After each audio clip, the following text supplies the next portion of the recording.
Terima kasih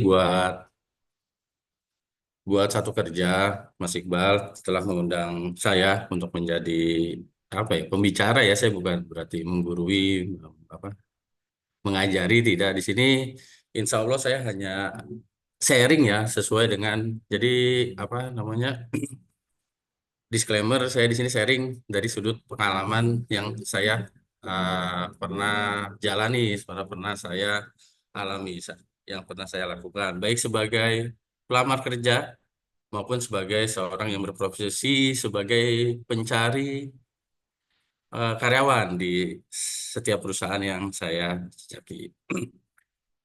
Oke, teman-teman, saya mau kasih judul ini Becoming More from Less ya. Ya kita semua pastinya dari lahir kita jadi orang yang tidak bisa apa-apa ya. Dari les, saya kita bisa berjalan dan sebagainya macam. Dan mungkin pada saat tahap ini teman-teman semua dalam fase dari mungkin seorang fresh graduate lulusan baik itu dari kuliah, SMA dan saat ini fase sebagai mencari pengalaman atau mencari pekerjaan atau ada mungkin yang sudah 1 tahun bekerja mungkin di sini yang sedang ingin mencari opportunity baru. Ya, jadi sini saya akan membahas bagaimana caranya dari kita eh, tidak tahu apa-apa menjadi tahu dan mungkin menjadi profesional seperti judul dari webinar yang kita akan jalanin ini. Tapi sebelum saya lanjut saya lupa, kita berdoa dulu ya teman-teman agar jalannya webinar ini berjalan lancar, jaringan internet terus mulus semua di saya, di tempat Pak Iqbal, di tempat teman-teman semua karena kan Amin, hanya amin. hanya hanya Allah kan yang bisa ngatur ini semua bisa jadi lebih baik. Baik teman-teman, Amin, saya amin. mohon kita berdoa masing-masing agar jalan webinar ini lancar dan kita diberikan kesehatan semua. Berdoa dimulai.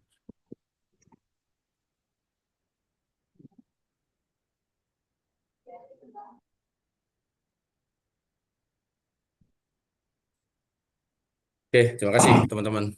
Doa selesai. Terima kasih teman-teman atas waktunya. Oke, ya seperti yang saya bilang sebelumnya di sini kita sharing ya ngobrol-ngobrol ya cerita mengenai pengalaman dari saya dan juga mungkin dari teman-teman.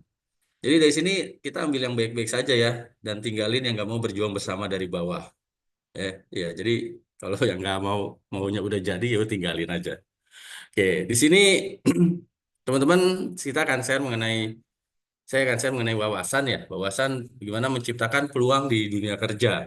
Lalu yang kedua, gimana wawasan mengenai memulai karir sebagai karyawan ya, karyawan atau sebagai profesional. Ketika teman-teman sebagai karyawan ya itu juga bisa disebut profesional. Profesional itu nggak harus menjadi sebuah manajer, sebuah direktur, seorang supervisor, tapi teman-teman di bidangnya ya udah berarti teman-teman profesional di bidangnya sebagai akunting mungkin, sebagai apa namanya admin, sebagai sales dan sebagainya, even menjadi security ataupun office boy.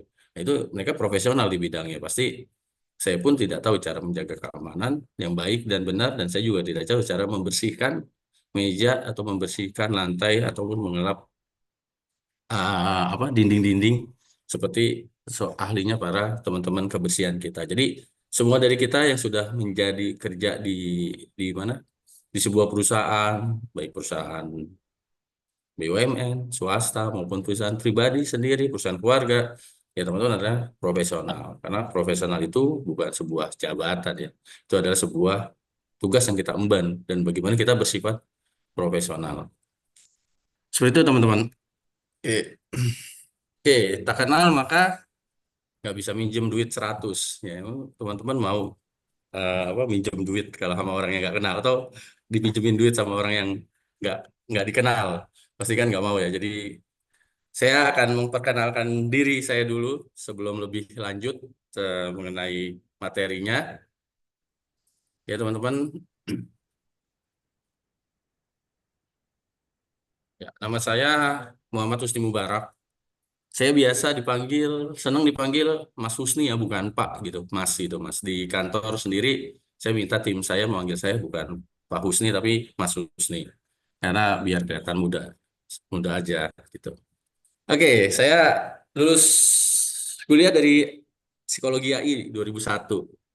Ya, 2001 baru 2 tahun lalu kayaknya ya. Teman-teman ada yang dari AI juga atau dari psikologi juga banyak. Ya saya dari psikologi AI. Tapi saya asli, bukan asli ya. Saya dari lahir di Jakarta ya. Saya tinggal di Sukapura, SD di Sukapura, SMP saya di SMP Negeri 30 Jakarta Utara. Itu SMP terbaik tuh. Wis. Lalu SMA di Negeri 40 Jakarta karena saya senang basket. Jadi saya sekolah di sekolah yang memang dulu ada namanya sekolah rujukan di Jakarta tuh ada apa atlet-atlet basket ditampung di sekolah-sekolah negeri di setiap kota Madia satu. Kebetulan di Jakarta Utara di SMA 40. Nah, saya kenapa di situ ya karena saya memang cita-citanya dulu jadi basket, pelatih basket, jadi pemain basket. Nah, saya hobi basket sampai saya kuliah dan akhirnya saya menjadi pelatih basket dan menjadi pelatih basket pun itu nggak disengaja, bukan nggak disengaja. Dulu saya waktu jadi cerita ya teman-teman. Jadi mungkin teman-teman bisa ambil hikmah dari semua cerita yang saya ceritakan. Jadi saya dibilang sama pelatih saya kalau saya tuh udah nggak bisa jadi pemain basket karena emang tangan saya pernah patah di kelas 2 SMP, jatuh waktu basket juga SMP. Jadi tangan saya patah, jadi dribble kiri saya tuh agak kurang bagus ya. Sehingga ya akhirnya sampai kuliah saya disuruh pelatih saya untuk jadi pelatih aja nemenin dia. Ya saya dipaksa ikut, dijeburin, ya saya belajar, ikut dia jadi asisten. Lalu apa yang saya lakukan dari newbie? Saya sering nontonin pelatih senior ngelatih. Dulu tuh kebetulan waktu itu tahun 2024, waktu saya tinggal skripsi, kuliah dulu tinggal skripsi. Di saya skripsi, saya ke lapangan basket, nontonin pelatih senior, ngeliatin cara mereka melatih, cara mereka ngasih pattern, gitu segala macam. Yaudah saya ambil. Ya, alhamdulillah karir pelatih saya, itu saya juga baca buku. Dulu internet masih sangat awam ya kita ya sebagai pelatih. Jadi nyarinya buku tuh teman-teman.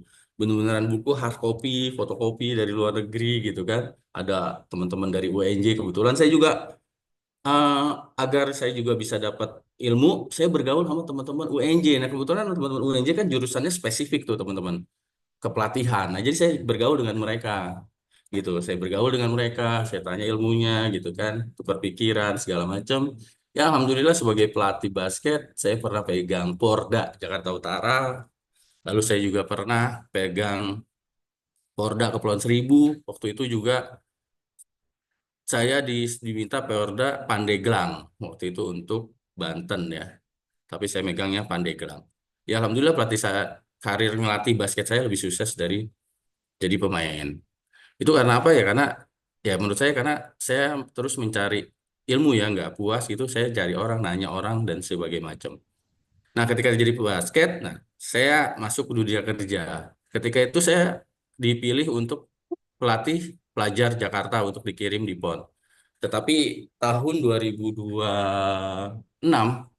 waktu itu saya diterima di perusahaan semen teman-teman dan itu under outsourcing. Jadi ketika lulus saya itu nggak langsung dapat kerja teman-teman. Saya nganggur setahun, nggak dapat kerja. Nyari ke sana kemari interview gagal. Ya alhamdulillahnya karena saya mempunyai skill lain di luar yang formal, saya masih ngelatih. Jadinya kalau bicara dengan pekerjaan mendapatkan income yaitu dari ngelatih itu dapat income. Tapi dari setahun itu saya nganggur dari lulus setahun sampai sempat panik gitu kan, nggak dapat dapat kerja gitu. Tapi tetap saya ngelamar segala macam. Terus tiba-tiba, nah cara mendapatkan pekerjaan ini sangat ini ya teman-teman berbagai macam cara. Ya kalau saya waktu itu usaha saya udah ngelamar-ngelamar nggak dapet, tiba-tiba saya lagi tidur di telepon teman saya. Ya akhirnya singkat cerita saya kerja di perusahaan pertama kerja dan sampai saat ini saya udah 17 tahun. Akhirnya saya meninggalkan dunia pelatihan basket. Nah, saya kerja dari mulai pertama saya kerja masuk fresh graduate. Tugas saya apa teman-teman? Sejak sebagai sarjana psikologi, interview sebagai admin HRD waktu itu. Perusahaannya ada di Gunung Putri, rumah saya di Kelapa Gading. Nah, itu saya tempuh tuh interview naik motor. 2 jam setengah perjalanan. Saking pengen kerja. Interview, alhamdulillah besok disuruh kerja. kerja, awal saya udah pakai baju rapih, teman-teman. Ya, bayangan saya kan, saya kerja di kantoran, pakai kemeja segala macam.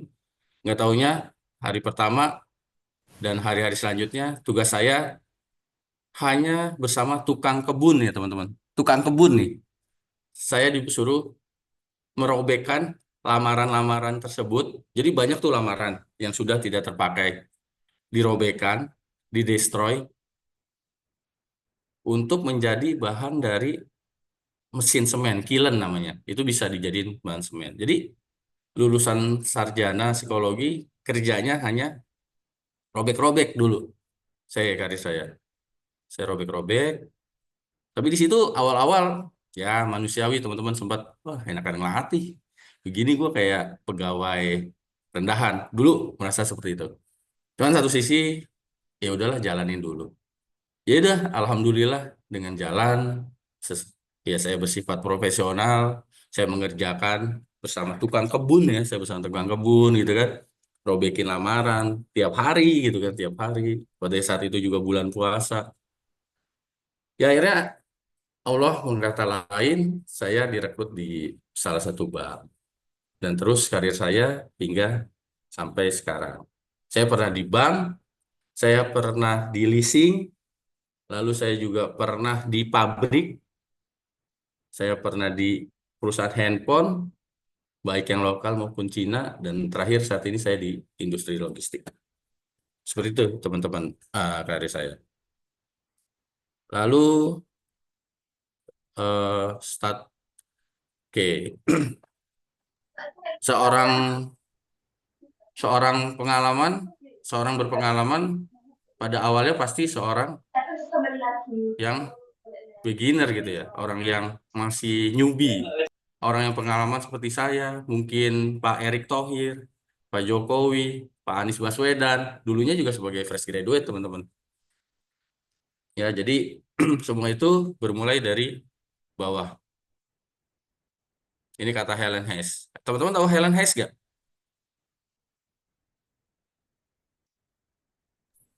Kurang tahu tuh Pak. Helen Hayes belum tahu. Sama saya juga nggak tahu, saya dapat di internet doang ini soalnya. Kirain teman-teman ada yang tahu. Oke, next. Nggak pindah nih. Sebentar. Nah, apa sih yang dihadapin oleh teman-teman di fresh graduate? Oke, yang pertama yang dihadapi adalah kurangnya kesempatan dari data statistik yang apa? Yang kita punya. Sorry sorry. Yang saya dapat di BPS itu menunjukkan bahwa jumlah pencari tenaga kerja di tahun 2023 itu sebesar 85.385 orang. Sedangkan kebutuhannya hanya 12.802. Ini khusus di DKI ya, teman-teman. Ini untuk data DKI tahun 2023 dari BPS. Nah, ini tantangan dari teman-teman di fresh graduate. Jadi teman-teman tuh saingannya banyak gitu untuk mendapatkan sebuah pekerjaan. Saingan teman-teman banyak, sedangkan lamaran yang dibuka hanya 12.000. Teman-teman fresh graduate itu pencari kerja 85.385. Saingan teman-teman gak cuma sesama fresh graduate. Angkatan sebelumnya juga masih banyak juga yang belum dapat kerja mungkin. Atau yang ingin pindah kerja. Nah, udah dapat kerja, ingin pindah kerja juga. Nah, itu juga sebagai istilahnya saingan dari teman-teman. Nah, yang kedua, lack of teman-teman fresh graduate biasanya tuh yang saya tahu ya, yang pernah saya interview, kadang membuat CV itu asal gitu, maksudnya nggak sesuai, nggak munculin skill segala macam. Yang kedua, ketika ngelamar pun nggak tahu eh, company bisnis itu seperti apa gitu, bisnis company-nya seperti apa, apakah ini perusahaan MMCG, bedanya dengan perusahaan eh, produsen, distributor, master dealer. Nah, itu teman-teman fresh graduate nggak coba belajar di situ gitu. Nggak tahu perusahaan logistik itu seperti apa sih gitu. Ya memang Pak, kami kan belum belajar. Nah, itu. Karena informasi itu sekarang gampang dicari ya untuk teman-teman yang sekarang ya untuk mencari, oh perusahaan bisnis apa, perusahaan bisnis eh, pabrik itu akuntingnya ngapain sih? Pasti akunting staff dari perusahaan pabrik dengan perusahaan logistik, walaupun sama tujuannya adalah mungkin membuat buku besar segala macam, tapi prosesnya ada yang berbeda. Kalau di akunting perusahaan apa namanya pabrik, cost controlnya sampai meng-cost controlin material, bahan materialnya, lo apa bahan mentahnya segala macam itu dikontrol. Sedangkan untuk perusahaan logistik ya mungkin bensinnya dan hal-hal lain. Nah, itu sesuatu yang berbeda. Yang kedua, yang selanjutnya teman-teman fresh graduate itu di networking. Nah, networkingnya itu menganggap tidak penting gitu. Bergaul, kenal dengan orang, itu mungkin yang saya temuin ya, kadang challenge-nya itu hanya tahu satu pintu aja gitu, satu informasi aja. Nah, terus grooming standar, gimana sih ketika teman-teman mau hadapin interview, datang diundang interview. Banyak sih sekarang ya teman-teman fresh graduate masih pakai putih hitam ketika nggak diminta ya. Ada beberapa perusahaan juga masih minta kadang pakai putih hitam, tapi kalau nggak diminta ya banyak yang pasti pakai putih hitam. Dan menurut saya sebagai rekrutmen masih kaku. Sekarang udah nggak zamannya datang interview kalau nggak diminta ya. Sekali lagi kalau nggak diminta pakai putih hitam tuh udah nggak zamannya menurut saya. Pakailah pakaian yang cocok menurut teman-teman, bagus teman-teman, yang pakaian yang terbaik buat teman-teman gitu. Lalu yaitu job information. Nah, job information juga penting gitu. Dari mana sih informasi-informasi lowongan itu ada. Nah, di sini kan kita ada satu kerja gitu kan. Nah, satu kerja ini juga sering menginformasikan beberapa lowongan yang ada di perusahaan-perusahaan.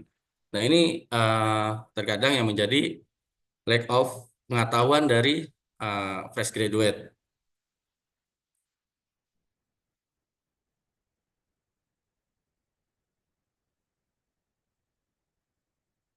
Ya, tadi adalah challenge dari fresh graduate. Nah, ketika kesempatan itu kecil, nah kita harus membuat kesempatan. Jadi kesempatan itu nggak cuman nggak ditunggu, tapi kita ciptakan. Gimana caranya kita menciptakan peluang gitu teman-teman? Bagaimana caranya kita bisa dilirik? Bagaimana HRD bisa ngelihat kita? Kan salah satu pintu untuk masuk kerja awalnya adalah seleksi ya teman-teman. Yang pertama kan teman-teman pertama adalah informasi di mana perusahaan itu ada lowongan. Nah, itu yang harus teman-teman cari tahu semuanya.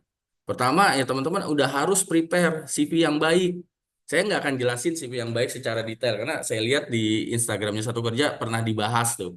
Ya, mungkin nanti minta bisa rekaman atau teman-teman cari yang lain. Intinya sih dalam membuat CV ya teman-teman yang dilihat saya dan teman-teman rekrutmen yang ada di tim saya, yang pasti adalah memang sesuai dengan kualifikasi yang dibutuhkan oleh user kami. Misalnya user butuhnya D3, ya udah pasti minimal D3 yang akan kita sortir. Nah, tetapi di luar itu, teman-teman jangan hanya mengisi teman-teman fresh graduate, jangan malu untuk mengisi skill. Skillnya jangan template. Banyak yang nulis skill, Microsoft Office, Microsoft Excel. Tapi ketika ditanya, Zong. Banyak saya interview teman-teman fresh graduate, sarjana A, sarjana B. Ditanya Excel, Zong, apa yang kamu tahu tentang Excel? Rumus sum, itu doang. Iya, ditaruh di skillnya Excel. Kalau teman-teman udah tahu Excel, ya teman-teman harus mempelajari Excel itu teman-teman. Dan untuk di perusahaan PCP atau PT Yapindo saat ini, Excel itu merupakan kompetensi wajib untuk bagian administrasi. Jadi kami akan tes Excel gitu. Nah, itu perusahaan yang wajib. Dan teman-teman, menurut saya, ya ini kembali ke develop your skill ya. Jadi teman-teman mohon untuk fresh graduate belajar Excel beneran. Belajar Excel. Karena kita udah zamannya big data teman-teman. Big data. Big data itu kebanyakan orang yang murah pakai Excel. Oke lah kita ada Power BI. Nah teman-teman belum masuk ke Power BI. Di Excelnya sendiri teman-teman belum menguasai. Nah jadi kita perlu orang yang jago di Excel. Excel tuh nanti bisa ada pivot table untuk ngerekap semua, ada VLOOKUP. Jadi teman-teman nggak perlu nyari satu-satu. Misalnya Husni tanggal lahirnya berapa, dicek dari nomor KTP-nya aja, bisa ngikut. Jadi nggak perlu satu-satu lihat ke file yang berikutnya. Itu kan bisa pakai VLOOKUP, pakai HLOOKUP dan apa aja. Nah, itu teman-teman yang harus teman-teman siapin. Nah, di CV juga pengalaman organisasi. Pengalaman organisasi juga teman-teman tulis. Tapi apa yang dilakukan di organisasi itu, teman-teman, tulis di CV itu. Jangan cuman sebagai bendahara OSIS, bendahara BEM. Tapi ngapain di situ gitu? Apa prestasi ketika menjadi ikut organisasi itu? Apa inisiatif yang sudah teman-teman hasilkan? Prestasi apa atau inisiatif atau inovasi apa yang teman-teman hasilkan dalam organisasi tersebut? Nah, itu teman-teman juga harus tulis dengan baik. Lalu dan sebagainya, foto segala macam. Nah, foto nggak harus pas foto ya di CV ya teman-teman. Fotolah dengan baik satu badan gitu. Satu badan dengan kemeja yang formal dengan bagus segala macam. Foto satu badan. Nggak satu badan ya setengah badan tapi gayanya jangan kayak pas foto gitu. Itu menurut saya ya, saya sebagai rekrutmen ya saya lebih tertarik ketika ngeliat orang dalam posisi-posisi yang bukan pas foto, kecuali memang diminta untuk minta pas foto untuk didata. Sedangkan sekarang udah zamannya digital sih teman-teman. Semua apa foto-foto itu dikirimnya pakai digital ya, kalau misalnya diminta digital baru ketika itu. Tapi kalau untuk CV awal teman-teman pasang di attachment di CV itu nggak perlu pas foto ya. Jadi teman-teman gunain aja foto yang setengah badan atau sebagainya. Nah, itu yang harus teman-teman lakuin. Iya, foto. Nah, foto jangan nggak foto tuh wajib di sana. Foto tuh wajib. Foto wajib di attach di sana gitu. Ya, browsing sekarang banyak template CV lah yang baik-baik di Canva, di Adobe Express, dimanapun. Tetapi ingat ketika mengadaptasi dengan profil teman-teman, hati-hati, jangan ikut-ikutan. Hati-hati dalam copy paste-nya, jangan lupa diedit segala macam. Nah, itu juga harus teliti dalam membuat CV. Nah, yang kedua, teman-teman, yaitu harus tahu job information dari mana, dari satu kerja, mungkin dari tempat lain, dari teman yang lain, dari hubungan lain. Itu yang teman-teman harus tahu, aktif di grup. Di grup kan banyak grup Facebook, lowongan kerja A, di grup B, lowongan kerja di Telegram, lowongan kerja. Masuk masuk masuk di grup di situ, teman-teman. Jadi ada informasi apapun teman-teman tahu gitu dari apa ya namanya? Ya grup SD, SMP, SMA, ya itu manfaatin hal-hal tersebut. Makanya jangan suka live di grup-grup SMA, kalau kesinggung dikit live jangan siapa tahu ada informasi di situ kan, dari ada mungkin ada teman SMA-nya punya bapak ngasih lowongan, atau punya teman SMA-nya punya kakak yang udah kerja kasih lowongan. Who knows kan teman-teman, dan itu juga kita sering dapat gitu. Lalu terus eh, ja, teman-teman harus jangan lelah untuk apply gitu. Jangan hitung-hitungan, jangan dihitung. Apply itu jangan dihitung. Buat teman-teman kan sekarang tinggal apply ya. Maksudnya jarang perusahaan yang minta hard copy. Menurut saya jarang, menurut saya. Karena sekarang udah zaman digital sekali lagi. Pasang di satu kerja, tinggal klik, klik, klik, klik, klik, lamar. Atau misalnya lihat di LinkedIn, suruh email, tinggal email. Itu yang teman-teman lakukan kan gampang. Jadi nggak usah dihitung-hitung udah berapa segala macam. Apply, apply terus apply aja. Mau teman-teman apply sesuai dengan apa namanya pendidikan. Teman-teman mau apply sesuai dengan yang teman mau, dengan passion teman-teman, atau mau apply apa aja. Yang penting coba dulu, ya nggak masalah gitu. Apply apply aja. Masa ikan ditebar apa namanya umpan, ya insya Allah ada yang nyangkut lah gitu.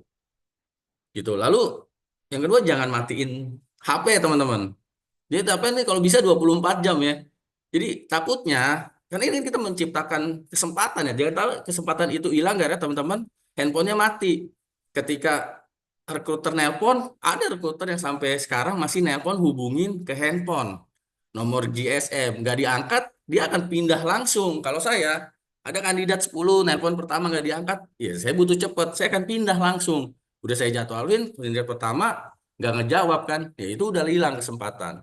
Jadi handphone ini teman-teman juga harus standby gitu ya, bukan diliatin sih, enggak, cuman harus standby ya teman-teman itu.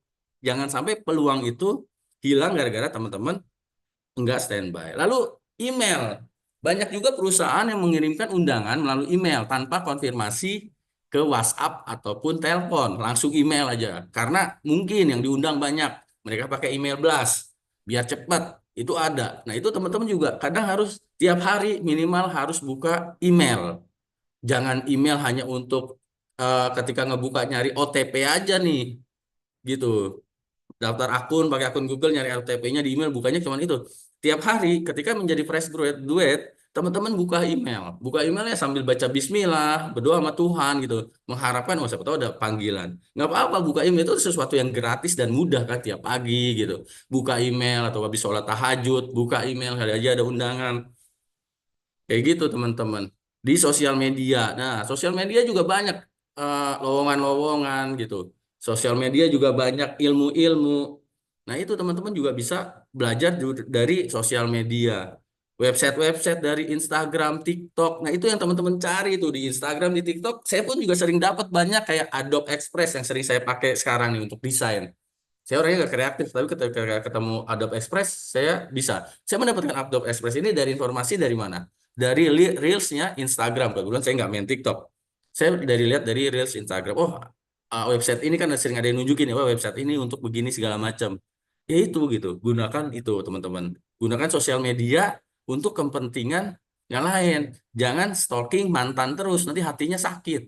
Hati sakit, nggak bisa kerja. Tenang aja kalau teman-teman udah kerja, udah istilahnya udah bagus segala macam, tenang, mantan akan balik dengan sendirinya. Percaya sama saya. Ya. Lalu ya itu teman-teman. Terakhir develop develop skill teman-teman gitu. Jangan jadi fresh graduate nunggu doang kerja, cuman lihat handphone, main futsal, main basket, main game, Mobile Legend gitu. Gunain handphone itu untuk develop skill. Teman-teman mau ke arah mana? Tapi yang utama yang saya boleh saran sekali lagi, tem- teman-teman bisa meningkat meningkatkan kemampuan dalam Excel, dalam PowerPoint. Nah, ini dalam Excel teman-teman. Teman-teman ketika teman-teman bisa posisi teman-teman dari sales, admin, apapun dengan bisa Excel itu akan kepake. Karena di sistem sendiri walaupun udah punya sistem misalnya apa untuk akunting, Jahir ya. Jahir, tarik. Ketika ngolah datanya pasti ditarik pakai Excel. HRIS ngolah absen, si HRD narik data pasti pakai Excel. Sales ngolah leads, mana aja segala macam tarik data pakai Excel. Jadi teman-teman saya sarankan develop skill selain komunikasi, selain analitik, hard skillnya tuh yang teman-teman harus develop adalah Excel teman-teman. Teman-teman harus develop Excel. Apalagi sekarang udah ada Chat GPT teman-teman. Yang penting teman-teman ya dalam zaman sekarang, yang penting teman-teman tahu kata kunci untuk mencari sesuatu. Misalnya tips mewarnai misalnya, tips desain ini. Tapi itu dengan detail berkatanya itu juga teman-teman harus menguasai, diubah-ubah kata-katanya dan itu akan mendapat jawaban yang sesuai. Jadi kalau kesempatan itu sempit, kita buat kesempatan. Jangan udah kesempatan sempit, kita nggak do something gitu. CV kita nggak bagus, kita juga di rumah aja, nggak pernah buka lowongan, terus bilang, kok kamu belum kerja sama orang tua? Iya nih, cari kerja susah. Kan gitu. Ya, kita udah usaha aja dulu gitu, usaha semuanya segala macam, buat peluang agar kita bisa. Kayak dulu ya, salah satu yang cerita saya peluang ini jokes saya, bukan jokes tapi ini beneran ya. Dulu waktu saya dulu kuliah, saya selalu bawa helm dua teman-teman. Kenapa? Saya nggak mau hilang kesempatan ketika ada teman wanita yang minta gocengin anterin pulang. Saya nyesel kalau misalnya saya jawab, ya helm gue cuma satu. Nah, itu sesuatu yang kesempatan gue hilang. Makanya saya selalu bawa helm dua. Ya alhamdulillah gara-gara helm dua temen cowok saya yang numpang. Ya gitu. Jadi teman-teman harus prepare semuanya. Jadi jangan sampai kesempatan itu hilang. Begitu juga dalam mencari kerja. Nah, walaupun itu gagal-gagal, ingat surat Yusuf ayat 87. Dan jangan kamu berputus asa dari rahmat Allah. Kalau belum dipanggil, belum ada panggilan segala macam, ya nggak apa-apa terus. Jangan berputus asa. Balik lagi. Setiap orang punya waktunya. Mungkin si A lebih cepat dapat kerja. Gua belum.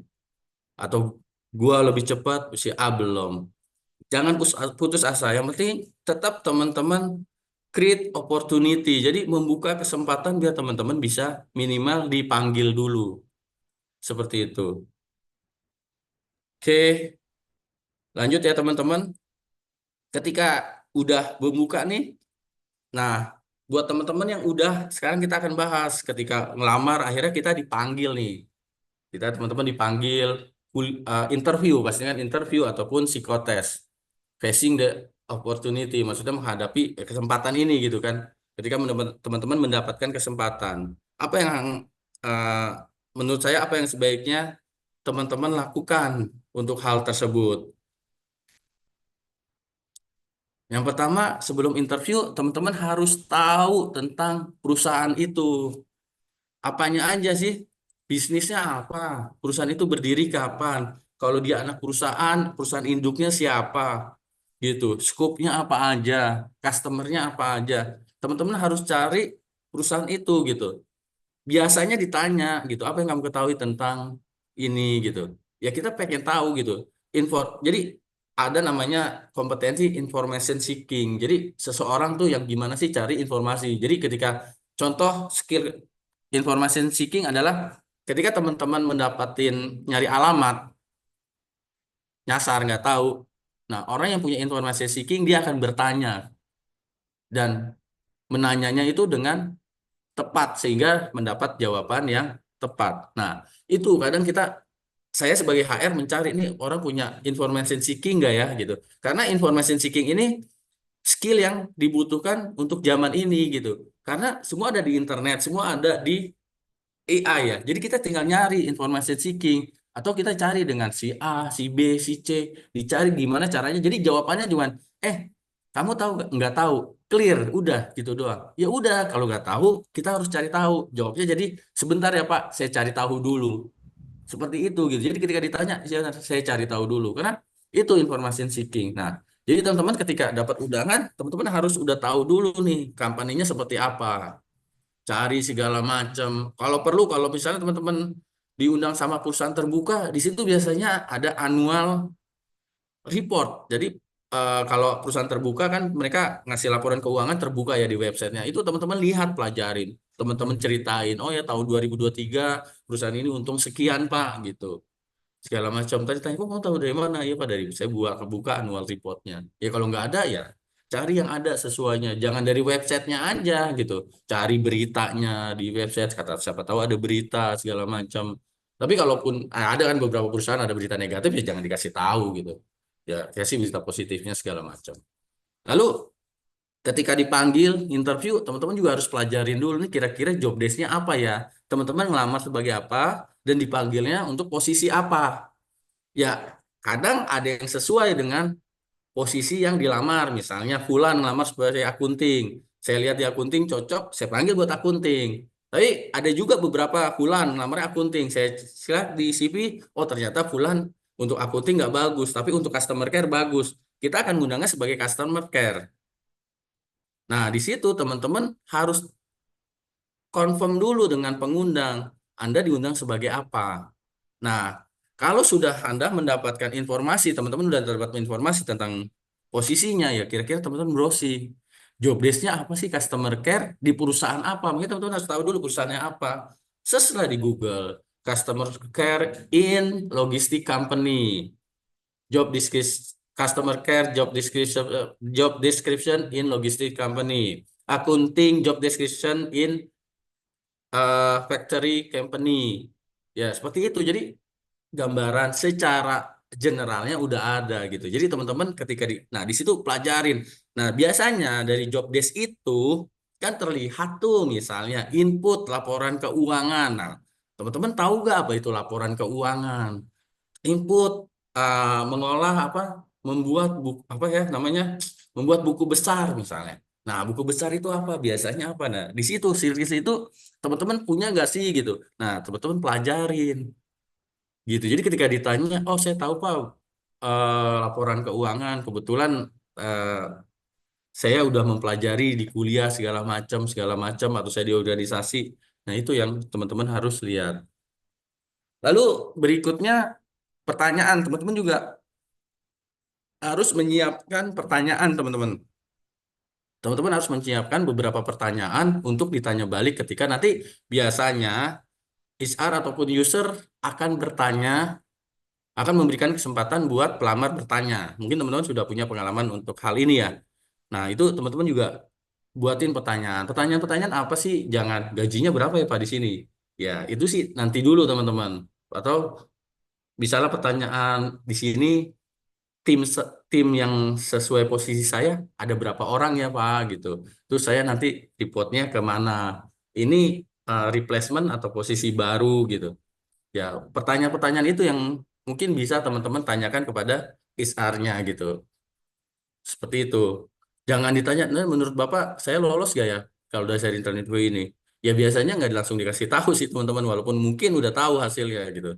Terutama untuk teman-teman yang interview masih kurang cocok dengan posisinya. Sebenarnya user maupun HR udah cepet tahu, kecuali memang ada beberapa posisi yang mungkin ada pembandingnya gitu. Ketika cuma milih satu, tetapi kandidatnya ada 5 atau lebih dari satu. Nah itu biasanya belum dikasih tahu. Lalu, nah dokumen. Nah jangan lupa ketika diundang interview jangan merasa kan CV-nya udah saya email Pak. Terus datang diundang nggak bawa CV. Jangan. Tetap dibawa CV-nya, fotokopi ijazah, surat lamaran, lalu KTP, fotokopi kartu keluarga. Udah itu dulu yang dibaca. Atau kartu keluarga nggak dulu nggak apa-apa. Penting ijazah, CV, sama KTP. Terus pertanyaannya gini, banyak nih sekarang nih di sosial media. Buat apa sih perusahaan nyari KTP nanti dipakai buat pinjaman online? Teman-teman, saya mau informasikan data itu kita butuhkan untuk ngecek kan perusahaan yang teman-teman lamar belum tentu baru setahun, 2 tahun, 3 tahun, dan 4 tahun.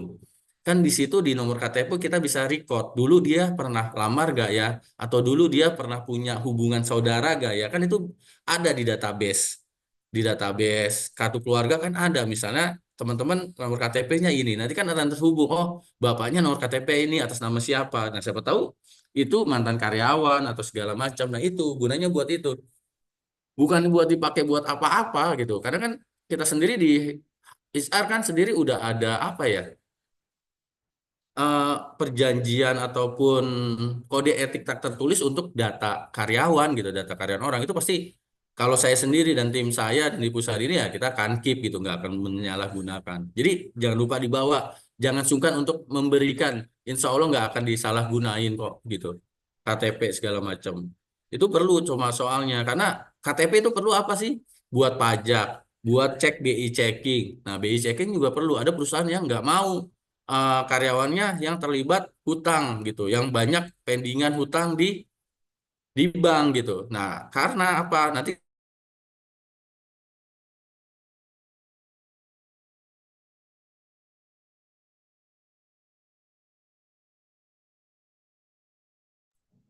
Halo, Pak Husni.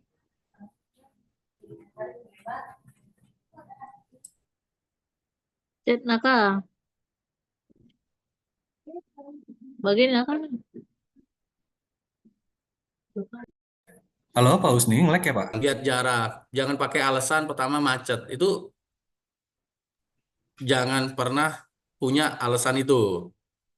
Karena itu controllable, macet itu controllable. Uncontrollable. Yang bisa kita kontrol adalah diri kita. Datang lebih pagi.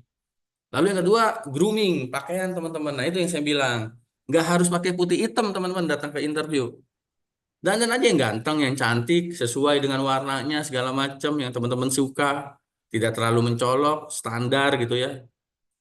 datang dengan kemeja, celana bahan, celana chino itu lebih lebih casual karena saya sih orangnya casual ya. Jadi saya ngeliat chino gitu daripada celana bahan. Ya tapi kan berbeda dengan isar lain sih mungkin. Cuman kalau bagi saya pakai chino, kemeja dimasukin itu udah cukup kan. Nggak usah pakai putih hitam gitu segala macam. Yang cewek yang jilbab pakai jilbab yang senada dengan warna bajunya, dengan roknya panjang segala macam seperti itu. Yang teman-teman yang nggak pakai jilbab ya sesuaiin aja pakai blouse segala macam silakan. Wangi teman-teman, jangan lupa.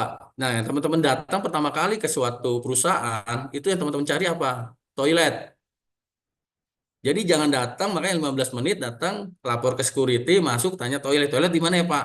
Cuci muka dah di sana, sisiran lah di sana, pakai parfum lah di sana, gitu. Jadi rapi gitu, udah masuk, seger mukanya tuh bukan kayak muka baru selesai naik motor gitu loh, dengan masih ada bekas helm segala macam.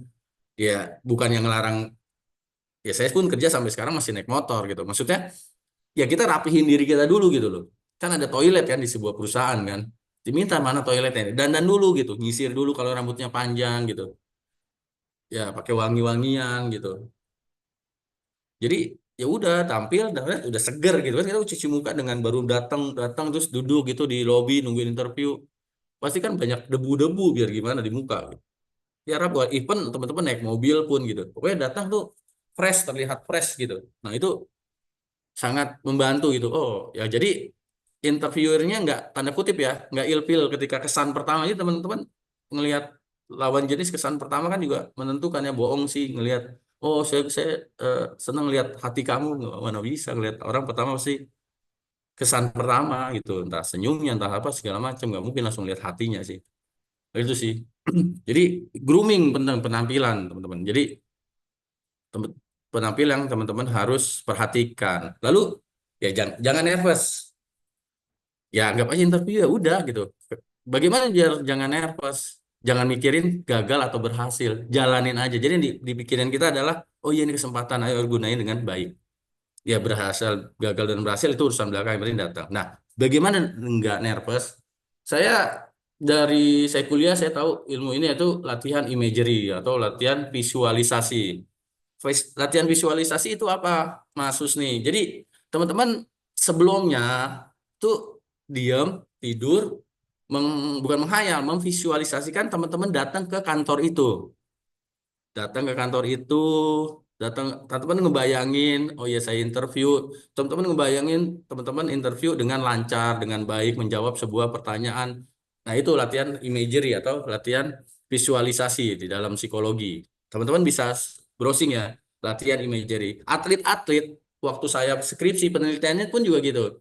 Perbedaan presentasi free throw dengan antara orang yang dilatih imagery, visualisasi dengan yang enggak. Dari 10 kali tembakan, orang yang latihan imagery itu 8 kali masuk. Orang yang nggak melakukan imagery itu cuman 5 kali masuk. Ini skillnya sama ya. Kalau skillnya jago yang latihan imagery secara skill ya itu emang beda. Jadi apa eksperimennya dijagainnya masalah skill juga.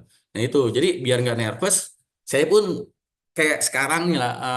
Ini jujur webinar pertama saya teman-teman. Jadi saya sebelum melakukan ini ya saya di rumah ngebayangin di depan laptop berbicara gitu segala macam. Saya bayangin lancar segala macam ya. Itu menghilangkan nervous sedikit gitu ya. Lalu be honest and clear. Jadi teman-teman jawabnya pertanyaan dengan jujur aja teman-teman. Dan jelas. Jangan kemana-mana. Kalau enggak, biasanya HR kalau rekrutmen akan menanya nanti di STAR method ya, maksudnya akan menanyakan masa lalu biasanya. Nah, teman-teman kalau enggak pernah mengerjakan itu, jangan ngarang. Karena kebanyakan rekrutmen tahu teman-teman ini bohong atau enggak. Jadi jujur aja gitu, menceritakan segala apa yang ditanya gitu. Jelasin dengan fokusnya, jangan melebar ke mana-mana. Jadi sesuai. Nah, yang selanjutnya STAR method. Ya, teman-teman kalau di interview, jadi di dalam interviewing skill itu biasa ada metode namanya STAR, teman-teman. Ada yang udah tahu dong STAR? Udah ada pada ikut cara interview STAR? Oke, Jadi STAR itu singkatan sebenarnya. S-nya itu SNT-nya itu situation and test. Jadi situasinya pada saat itu apa? Tas ataupun tanggung jawab atau kejadiannya pada saat itu apa? A-nya itu action. Apa yang teman-teman lakukan atas kejadian itu?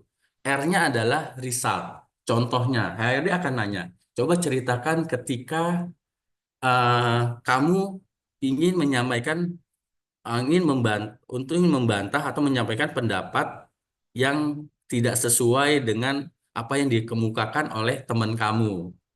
Nah, itu teman-teman harus menceritakan kejadian nyatanya, situasinya seperti apa. Situasinya jangan kalau misalnya berarti sesuatu yang belum jadi. Jadi teman-teman harus menceritakan situasi sesungguhnya. Oh iya Pak, pada saat itu waktu meeting BEM mengenai bahas lomba 17-an. Jadi waktu itu bendahara mengatakan A. Nah, menurut saya enggak A, Pak. Menurut saya B. Tapi saya menyampaikannya dengan cara bla bla bla bla. Dan hasilnya ya walaupun eh, apa ke apa namanya ide saya tidak diterima oleh forum, tapi ya itu menjadi pertimbangan gitu. Nah, jadi diceritain benar-benar situasinya seperti apa. Jangan kalau misalnya saya berbeda pendapat kan misalnya belum pernah gitu. Jadi ditanya jawabnya ya situasi nyata yang teman-teman udah pernah alamin. Jadi nggak perlu si interview gali lagi. Biasanya kalau nggak dapat, misalnya teman-teman jawabnya, kalau misalnya interviewer akan nanya lagi nih, jangan misalnya Mas Colong ceritakan kejadian nyatanya. Nah, jangan sampai interviewer nanya dua kali hal seperti itu gitu. Jadi teman-teman udah menceritakan kejadian nyatanya seperti itu. Tasnya atau apa yang teman-teman lakukan, actionnya dan resultnya seperti apa. Resultnya itu jangan teman-teman ngarang, oh ya Pak jadi berhasil, nggak usah, karena itu nggak dinilai resultnya. Yang penting kan pada saat itu apa, teman-teman punya skill itu nggak, misalnya leadership. Pada saat itu apa, ketika ada anggota organisasi yang nggak masuk terus gitu. Ya teman cerita ya saya panggil, saya dengerin, tapi tetap dia masih tidak mau masuk Pak. Ya udah, dengan dia tetap tidak masuk, nggak pernah di meeting, ya saya putusin untuk ya, ya, meminta dia untuk keluar. Itu kan bukan itu kan leadership gitu kan. Oh, berarti teman-teman punya ketegasan ketika menjawab hal pernah melakukan hal tersebut. Kemudian itu berarti eh, apa namanya tegas gitu kan. Nggak, ya, tegas kan nggak harus galak gitu kan. Jadi kayak gitu itu yang akan dinilai dalam metode STAR. Nah, tadi kan teman-teman udah nyiapin kan, kalau udah itu jawab segala macam, ya terakhir teman-teman jangan lupa bertanya seperti yang tadi saya bilang, siapin pertanyaan. Nah, sekarang teman-teman jangan lupa bertanya apa yang udah teman-teman siapin. Udah selesai, jangan lupa ucapin terima kasih sudah mengundang teman-teman untuk interview hari ini. Gitu. Jadi jangan lupa ucapin terima kasih Pak, saya udah jadi interview untuk hari ini. Terima kasih atas kesempatannya. Mudah-mudahan apa yang Bapak butuhkan ada di diri saya. Boleh mengatakan seperti itu. Salaman, ya teman-teman silakan keluar. Teman-teman boleh kok follow up, tanya berapa akan dikabarin. Kalau di hari itu jangan nanya dulu kabar kalau belum di hari H. Kalau memang biasanya 2 minggu, itu bukan main-main ya teman-teman. Maksudnya bukan itu alasan berarti teman-teman nggak diterima kalau gua udah dibilang 2 minggu. Enggak. Memang misalnya ya, misalnya ini nih, di apa ya? Dalam proses seleksi banyak tahap teman-teman. Kita HRD dulu interview. Nah HRD interview nggak cuman hari ini, misalnya butuhnya 3. Yang di interview kan nggak cuman 3 teman-teman. Kadang 5, 10 segala macam. Nah dari 10 ini kan butuh 2 hari, 3 hari. Habis itu jadwalin interview dengan user nih teman-teman. Kalau misalnya berbeda hari, usernya nanti meeting segala macam. Makanya kami terkadang di HR bilang 2 minggu, yaitu waktu maksimal untuk kami berikan feedback. Nah, ketika 2 minggu nggak ada kabar, teman-teman boleh follow up. Tanya, Mas, selamat siang, Bapak, Ibu, izin saya menanyakan proses seleksi. Waktu itu Bapak Ibu menginformasikan kepada saya bahwa paling lambat 2 minggu, dan menurut saya ini udah lebih 2 minggu. Apakah saya boleh tahu uh, prosesnya seperti apa gitu? Itu aja gitu. Kalau misalnya nggak ada kabar, tanya itu aja. Kalau nggak dijawab, ya udah coba untuk diemin aja gitu. Nanti 3 hari lagi coba tanya lagi gitu. Kadang kadang ya teman-teman saya sendiri, oke lah, saya bicara pengalaman, saya nggak bisa jawab bukan karena teman-teman nggak lulus atau nggak mau ngasih jawaban, karena emang ini user belum mutusin gitu. Misalnya user masih bingung, pertimbangan A, B, C, pertimbangan budget segala macam, pertimbangan hal segala macam, itu masih dipikirin gitu. Kayak gitu. Jadi ya kadang sih masih jadi pending segala macam. Ya nanti di follow up aja. Kalau emang udah 3 kali di follow up gak ada jawaban, ya udah, jangan habisin energi untuk menunggu itu. Life must go on gitu. Teman-teman tetap tetap langkah pertama, benerin CV lagi, dari mulai lagi dari nol, play lagi segala macam. Terus hal itu terus Ayo, dilakuin. ayo, Seperti itu, bentar. tem. Lalu yang terakhir, check your expectation. Teman-teman, gini, yang saya tahu ya, ya mungkin nggak dari teman-teman, tapi banyak dari teman-teman fresh graduate tuh mintanya tuh ngebandingin dengan hal lain. Nah, makanya kenapa sih teman-teman harus tahu industrinya? Jangan teman-teman tanya, samakan gaji perusahaan logistik dengan gaji perusahaan tambang. Teman-teman dengar, "Oh, perusahaan tambang, oh dia fresh graduate nih, dapat nih, baru masuk 9 juta misalnya. Terus perusahaan logistik saya minta 9 juta, ditawarin 5 juta nggak mau. Nggak gitu teman-teman, karena masing-masing industri punya salary sendiri-sendiri, punya get salary sendiri-sendiri gitu. Nah, kalau menurut saya selama itu teman-teman masih bisa tanda kutip balik modal, karena gini, yang mahal itu kan pengalaman, bener gak sih teman-teman? Kalau misalnya untuk kerja pertama kali, teman-teman digaji below expectation, selama itu masih ada cukup, yaitu hajar aja menurut saya teman-teman. Hajar aja, dan itu akan menjadi portofolio dibanding magang, internship itu enggak, maksudnya lebih berkelas ketika teman-teman udah jadi staff atau karyawan di PTI dari ini sampai ini, walaupun mungkin gaji atau fasilitas atau perusahaan yang teman terima teman-teman nggak sesuai dengan ekspektasi teman-teman gitu. Itu menurut saya ini kesempatan, gitu. Ini anugerah dari Tuhan kali ya. Ini ketika memang teman-teman nggak ada pilihan lain. Kecuali teman-teman, oh di perusahaan A dikasih 3 juga, perusahaan B 5 juta, ya terimalah yang 5 juta kalau memang itu cocok. Tapi kalau hanya ini yang diterima, nih ada offering letter pada saat itu, dan ini teman-teman tunggu, ya kalau selama tanda kutip ketutup, masih bolak-balik gitu, dan makan masih ada orang tua misalnya, itu dulu daripada sekarang gini, kita training bayar mahal. Karena dari praktek bekerja langsung menjadi staff itu akan berbeda ketika kita cuma training di luar gitu. Jadi teman-teman fresh graduate lihat dulu gitu. Ya udah ini kesempatan kita ada terima, ya udah dicoba aja dulu gitu. Coba dulu. Ya, lama-lama misalnya nyaman, ya boleh misalnya oh kurang nih kebutuhan ini, baru teman-teman apply lagi di tempat lain gitu. Yang penting udah ada CV teman-teman nambah gitu. Pengalaman kerja gitu. Itu yang saya lakukan ketika, wih, ya gue cuma jadi tukang sobek. Pada saat itu hari pertama saya bisa, berikutnya nggak masuk lagi. Cuman, ya udahlah, nggak apa-apa. Ini mungkin jalan dari Allah untuk gue terusin. Ya udah saya terusin. Ya alhamdulillah, ngikutin sini, disiplin tetap tepat waktu segala macam. Walaupun sih sedih sih bikin lamaran doang. Waktu itu ya gitu, berpikiran seperti itu. Cuman ya kalau nggak itu bukan nggak jadi saya yang sekarang gitu. Saya nggak ketemu teman saya di Danamon, nggak pindah teman di tempat lain segala macam, kayak gitu teman. Itu kalau menurut saya ketika kita nggak punya pilihan gitu, diambil aja gitu. Yang penting anak tangga pertama teman-teman udah jajakin, jangan sampai mau naik tangga ke atas anak tangganya aja nggak pegang-pegang gitu. Itunya aja dulu, walaupun mungkin ada teman apa, teman kita sebelah, teman sekolah, teman kuliah yang udah langsung anak tangga kelima langsung, ya kita ya udahlah nggak apa-apa dari satu dulu gitu. Jadi ekspektasinya, ya kalau selama itu nggak ada pilihan, diambil aja dulu teman-teman. Walaupun bidangnya misalnya, oh gajinya pas, tapi bidangnya, duh, gue nggak suka sales, oke, gitu. Oke, oke. Bicara sales nih ya teman-teman, agak panjang di sini. Maksudnya banyak teman-teman yang tanda kutip ya, pas kita tuh jadi sales males, target segala macam. Teman-teman tahu nggak? Pemilik perusahaan adalah dulunya sales. Gaji terbesar adalah direktur sales. Sales teman-teman, dia punya insentif, dia akhirnya nanti bisa buka bisnis baru. Emang eh siapa?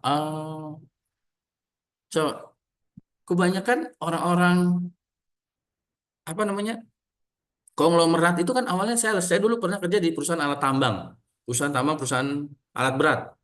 Dulu ownernya sebelum membuka perusahaan alat berat, dia adalah sales pengumpul apa namanya rambut, rambut sisa rambut, dia dari salon ke salon ngumpulin segala macam, dia jualin ke pengumpul. Itu teman-teman. Jadi perusahaan alat berat terkemuka di Indonesia. Sales gitu. Jadi ketika masih sales, ya udah lakuin gitu. Emang kalau ketika teman-teman diterima sebagai sales, berarti menurut user dan HR di perusahaan tersebut, ya teman-teman cocok gitu. Tinggal teman-teman kembangin. Jangan underestimate. Jangan malu jadi sales. Sales kaya. Teman SMA saya sekarang paling kaya. Walaupun dia bukan manajer ya. Tapi saya sering minjem uang sama dia loh. Sales loh. Sales. Tajir insentifnya, gajinya mungkin nggak pernah dipakai. Jadi yang dia pakai insentifnya aja gitu. Kayak gitu teman-teman. Jadi walaupun nggak sesuai dan itu pengalaman, ya jalanin aja dulu teman-teman. Selama itu nggak merugikan ya teman-teman, masih sehat segala macam, nggak kerja rodi nggak digaji, kecuali nggak digaji, pulang berantakan segala macam, kehidupan berantakan, ya itu jangan. Cuman kalau masih kerja sesuai, dibayar segala macam, yang menurut saya sih ambil aja. Gitu teman-teman.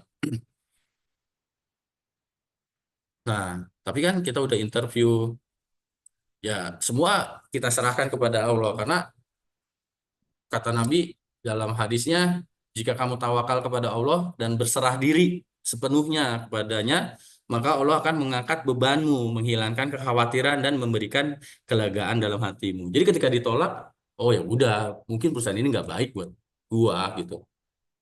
Di sesimpel itu gitu, mungkin Allah tunjukin ini bukan yang baik buat gua. Itu sih teman-teman. Kita kan udah berusaha, udah tampil bagus, udah jawab segala macam. Ingat hadis ini sih kalau teman-teman yang muslim dan mungkin yang teman-teman yang apa di luar agama lain ya pasti sama lah ya, intinya kita berserah diri kepada Tuhan ya gitu. Oh ini nggak baik buat kita menurut Tuhan gitu. Ini bukan jalannya, ini bukan waktunya kita gitu. Nah selanjutnya, nah ceritanya teman-teman diterima nih di perusahaan sebagai rookie. Rookie itu kalau dalam NBA anak baru ya, pemain-pemain baru dari kuliah masuk ke NBA itu disebut rookie ya. Jadi teman-teman baru masuk ke dunia pekerjaan ya saya sebutnya rookie ya. Nah, ketika teman-teman menjadi rookie di dalam tergabung di dalam sebuah perusahaan, apa sih yang perlu teman-teman lakukan gitu? Teman-teman harus percaya pada proses. Proses itu panjang, bisa setahun, 2 tahun, 3 tahun. Jadi jangan baru 6 bulan. Ah, gue lihat kayaknya jenjang karir gue di sini nggak bisa. Ya, baru 6 bulan. Mau gimana gitu? Jangan begitu gitu. Jadi jalanin dulu. Yang perlu teman-teman lakukan ada adaptasi. Adaptasi tentang rules. Perusahaan ini seperti apa sih? Ini masuk disiplin nggak nih jam 8? Atau disiplin nggak di disiplin? Teman-teman harus datang tepat waktu. Ada juga perusahaan yang flexi time ya. Datangnya kapan aja, pokoknya pulang 8 jam. Ada yang harus jam 7 datang, jam 8. Dan itu teman-teman lihat pokoknya. Intinya jam berapapun teman-teman harus disiplin, tepat waktu. Lalu teman-teman tahu struktur organisasi. Oh, kepala manajer ini bapak ini, manajer itu ibu ini. Ya, teman-teman harus tahu. Lalu budayanya, teman-teman juga harus budayanya seperti apa ya. Lihat hari pertama, ngelihat orang pada setiap ketemu senyum gitu. Oh, ini budayanya lebih banyak diemnya. Oh ya udah mungkin serius nih. Perusahaan yang sangat serius segala macam. Ya teman-teman harus adaptasi di situ. Jangan kita kan yang masuk nih orang luar ke lingkungan baru. Kita yang harus adaptasi. Jangan orang lain, ah kan gua begini. Jangan. Kita yang harus beradaptasi. Selama itu masih sesuai dengan nggak melanggar norma agama, hukum segala macam, ya kita harus beradaptasi dengan lingkungan baru itu. Lalu teman-teman juga harus tahu yaitu tugas dan tanggung jawab teman-teman. Your rules gitu ya. Tugas dan tanggung jawab teman-teman. Prosedurnya seperti apa sih? Tahu nih, kamu nginput segala macam. SOP-nya, teman-teman harus lihat dulu. SOP-nya apa nih sebagai rekrutmen staff misalnya. Oh, tunggu namanya permintaan tenaga kerja nih dari user.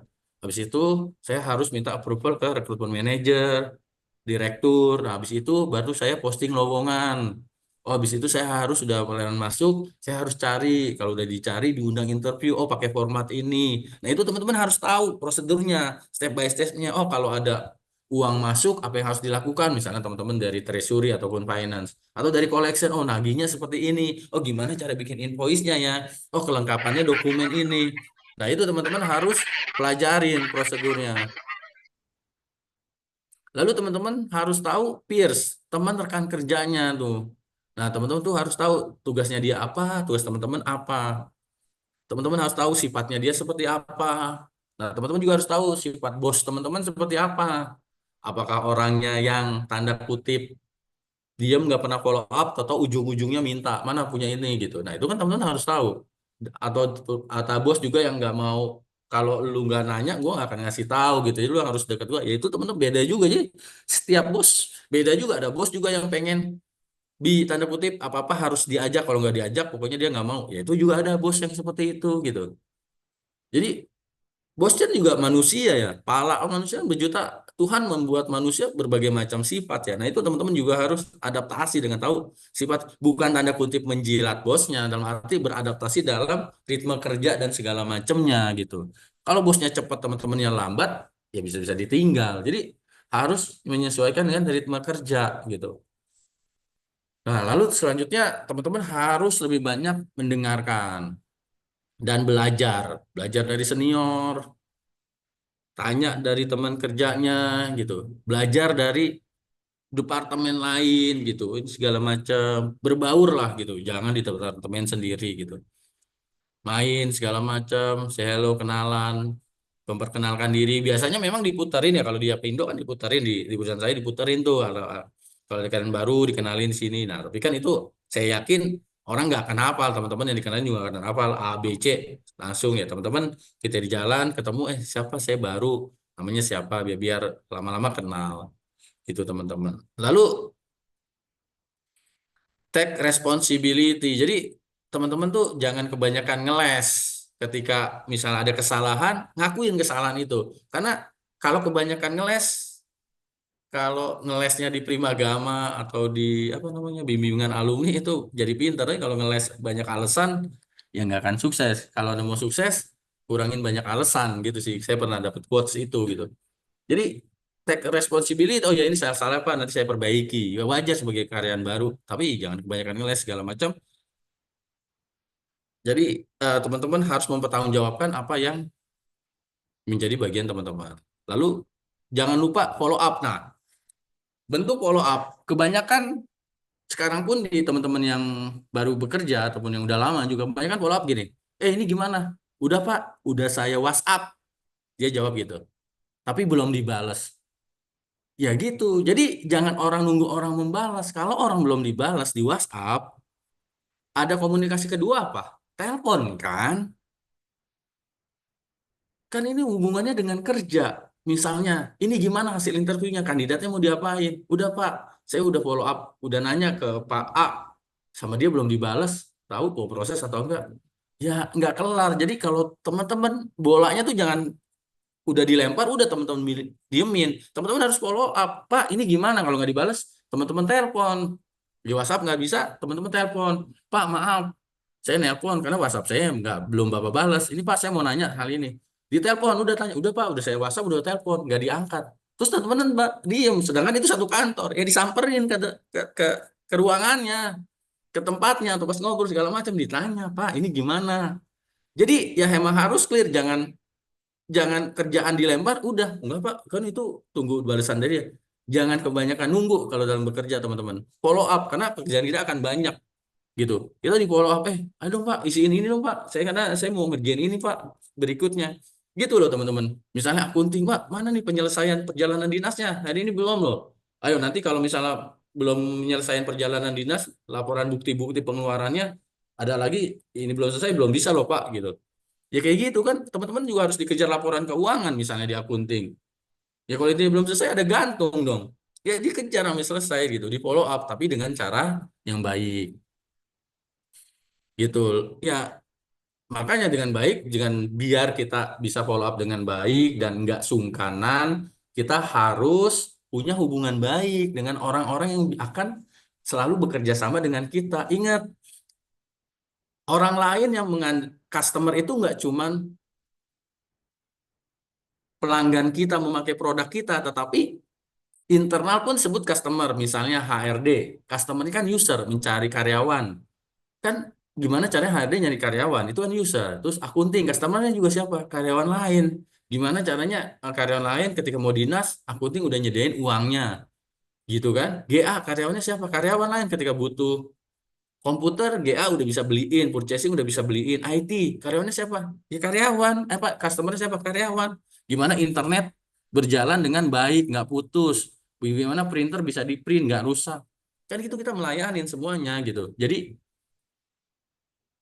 kita harus mempunyai customer service orientation yang baik. Jadi kita ngelayanin customer ya, customer kita ya orang-orang yang ada di internal perusahaan kita. Kecuali sales ya, kalau sales customernya ya customer gitu. Atau customer service, customernya ya customer eksternal. Jadi customer internal pun teman-teman juga harus perlukan gitu.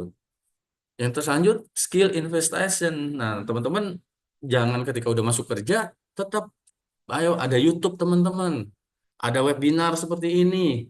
Ada chat GPT, ada AI lain, ada Canva, ada Adobe, ada banyak tool-tools desain, ada banyak tool berbahasa Inggris latihan, ada Duolingo. Ayo, ada training Excel di YouTube juga. Ayo skill investation gitu. Belajar teman-teman, belajar terus belajar gitu. Jangan puas gitu. Punyain skill walaupun itu nggak dibutuhkan untuk yang sekarang. Yang penting teman-teman punya. Jadi ketika ada posisi lain misalnya, oh ada teman-teman dari akunting ada data analis, ada data analis, ada data analitis gitu kan. Ya teman-teman udah bisa Excel gitu. Oh tahu nih. Ya teman-teman bisa lamar di posisi itu gitu. Karena skill investation jangan diem gitu. Nah, yang terakhir, nggak terakhir sih, maksudnya berikutnya ketika teman udah terima gaji, udah kerja, jangan lupa sedekah teman-teman, terutama buat orang tua.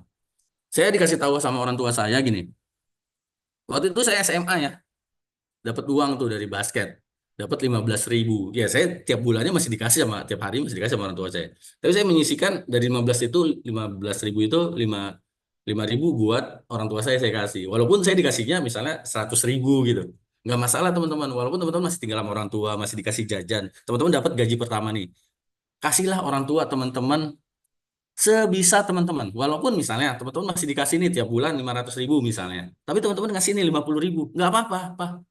Ini bentuk dari apa ya, bakti kita ke orang tua karena kita mampunya segitu gitu. Kalau bisa dari awal teman-teman gaji awal-awal gitu. Nah itu apa ya namanya? Kita cari berkahnya teman-teman. Kita cari berkahnya dari orang tua itu. Dari awal saya kerja dari ya SMA itu ya saya nggak kerja saya dapat uang ya dari basket saya dapat uang. Ya dapat 15.000, saya belinya es campur waktu itu cuma 7.000 kan. Makan berdua nih mah dari gaji basket. Ya tetap sih tiap hari dikasih 10.000 buat ongkos. Ya, ya itu nyari apanya ya berkahnya teman-teman. Jangan lupa orang tua, sedekah, anak yatim segala macam semampunya gitu. 1.000 nggak apa-apa, 2.000 nggak apa-apa. Kalau misalnya gaji, misalnya ya gaji ya dapat cuma 2 juta gitu, misalnya ya udah ngasih 10.000 nggak apa-apa, yang penting ngasih gitu. Setiap bulan ada yang dikeluarin untuk sedekah, terutama buat orang tua. Kalau orang tuanya nggak ada, ya sedekah ke masjid, niatin. Ada yang berpendapat ini nggak nyampe, ya udah nggak apa-apa, niatin aja ini. Kalau nyampe untuk orang tua saya gitu. Kalau nggak nyampe, ya udah buat kita pastinya. Yang penting niat kita untuk orang tua kita kan. Kayak gitu sih teman-teman. Jadi jangan lupa sedekah sama orang tua. Lalu yang terakhir ikhlas. Ikhlas ini gini teman-teman. Di dunia kerja banyak apa ya tanda kutip orang-orang yang tanda kutip berusaha untuk nyari celah dari orang lain misalnya. Oh yang ngerjain ini yang diaku-akuin dia. Teman-teman merasa gue udah kerja keras, tapi kok gue nggak dipromosiin. Gak usah pernah berpikir kayak gitu teman-teman. Semuanya nggak ada yang hilang. You got what you give.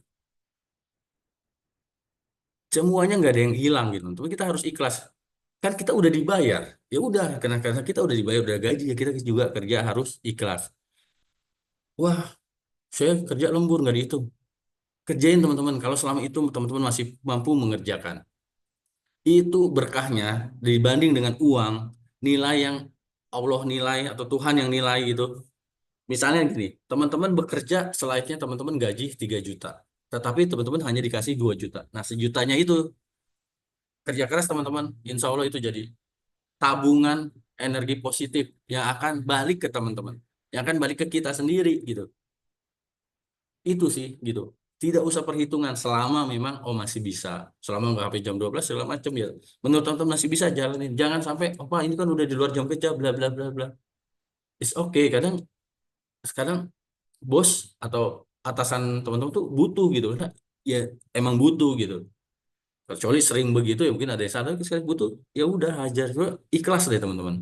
Itu yang akan nilai gitu. Nilai yang sangat besar di mata Allah gitu ya dibanding dengan berupa uang. Kadang temen teman saya ada yang minta tolong gitu kan, teman saya minta tolong gitu. Terus nih itu kan udah pengalaman di HR, gue bikinin ini dong gitu. Ya udah, nih bayar berapa? Nggak usah, bayar aja pakai doa. Coba jika teman saya hanya bayar saya pakai misalnya 1 juta gitu, berapa lama sih habis uang 1 juta zaman sekarang? Coba dia doain, saya minta dengan doa, doa, tolong doain gua dan keluarga gua sehat. Itu panjang gitu, yang didapat gitu teman-teman. Nah, barang siapa yang mengerjakan kebaikan seberat zarah pun, niscaya dia melihat balasannya. Dan barang siapa yang mengerjakan kejahatan seberat zarah pun, niscaya dia akan melihat balasannya. Itu teman-teman. Jadi dalam berkarir, jangan hitung-hitungan, semua akan balik ke kita teman-teman. Saya sampai saat ini berdiri di sini, itu juga karena saya melakukan hal semua terbaik. Saya dapat kerja sering direkomendasikan dari atasan saya yang udah lama. Jadi saya setuju, 10 perusahaan saya udah pindah. Tapi semua nggak ada yang berkesan negatif. Saya banyak dapat kerjaan itu dari referensi atasan saya. Jadi you got what you give gitu loh teman-teman. Jadi orang akan lihat, oh si A nih, oh orangnya baik kok. Wah, lu butuh kerja nih, gue punya ex anak buah nih namanya A. Berapa Nih, ini, Pak?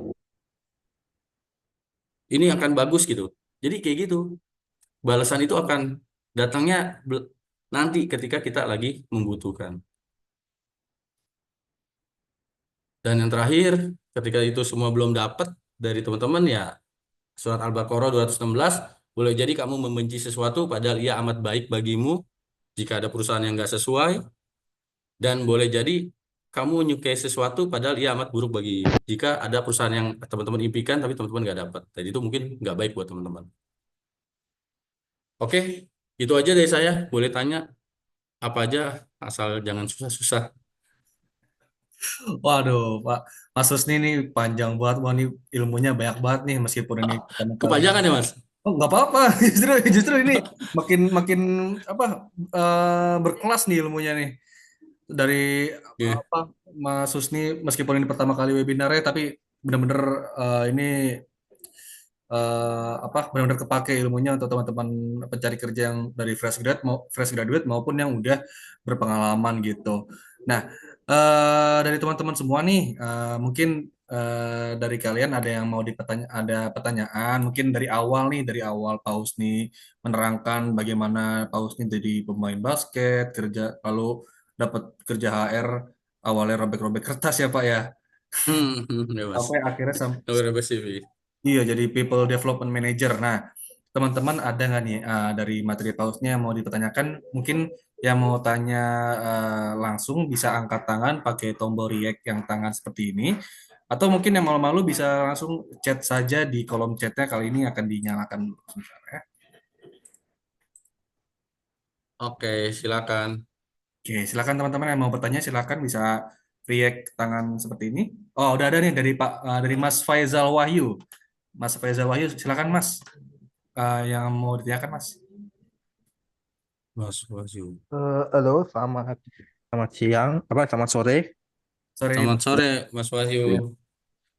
Saya mau tanya, ini tanyanya dari satu kerja.id nih, soal eh, aplikasi, itu kan aplikasi saya yang itu satu kerja.id itu kan masih belum bisa, yaitu yang apa ya, kan nggak bisanya karena akun sama itunya lamarannya nggak bisa gitu, ini dari Oh, satu kerja.id. nggak bisanya karena akun.